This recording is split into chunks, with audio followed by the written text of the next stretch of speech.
Halo Sobat Dini, hayo di antara teman-teman ada nggak yang sudah pernah dengar dengan istilah kasus spinal cord injury atau SCI? Spinal cord injury adalah kerusakan pada syaraf di medula spinalis atau syaraf di sepanjang tulang belakang. Sebelum kita lebih jauh membahas SCI atau spinal cord injury, yuk mari kenalan dulu dengan sistem syaraf. Sistem syaraf terbagi menjadi dua, sistem syaraf pusat dan sistem syaraf tepi, di mana sistem syaraf pusat terdiri dari otak dan medula spinalis. Untuk syaraf tepi terdiri dari syaraf somatik dan otonom. Fungsi syaraf pusat yaitu untuk menerima dan menerjemahkan informasi atau rangsangan dari sel-sel syaraf tepi yang tersebar di seluruh tubuh. Sedangkan fungsi saraf tepi yaitu untuk pergerakan organ atau anggota tubuh. Bagaimana nih cara meriksa apakah terkena spinal cord injury atau bukan?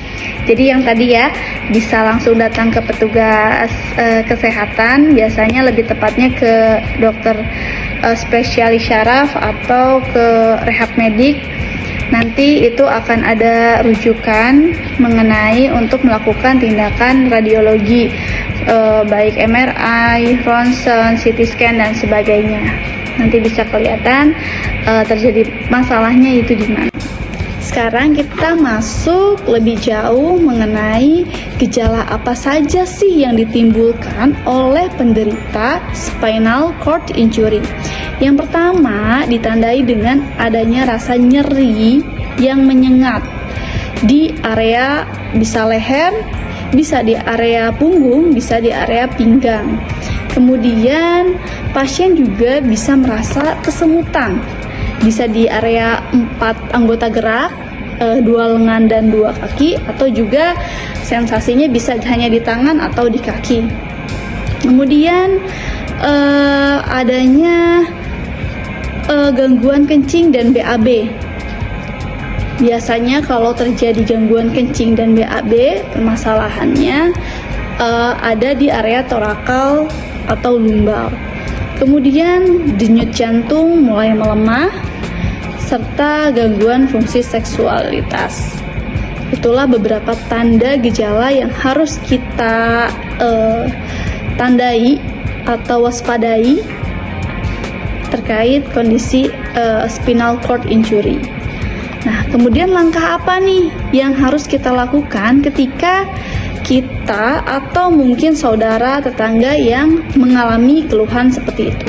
Kita bisa langsung datang ke layanan kesehatan ya, baik puskesmas atau rumah sakit. Kita datang, kita sampaikan kondisi keluhan yang kita rasakan. Kemudian nanti di sana akan ada tindakan yang lebih lanjut. Nah, untuk menurut US National Library of Medicine bahwa tidak ada cara yang terbukti menyembuhkan kerusakan pada area sumsum tulang belakang atau medula spinalis.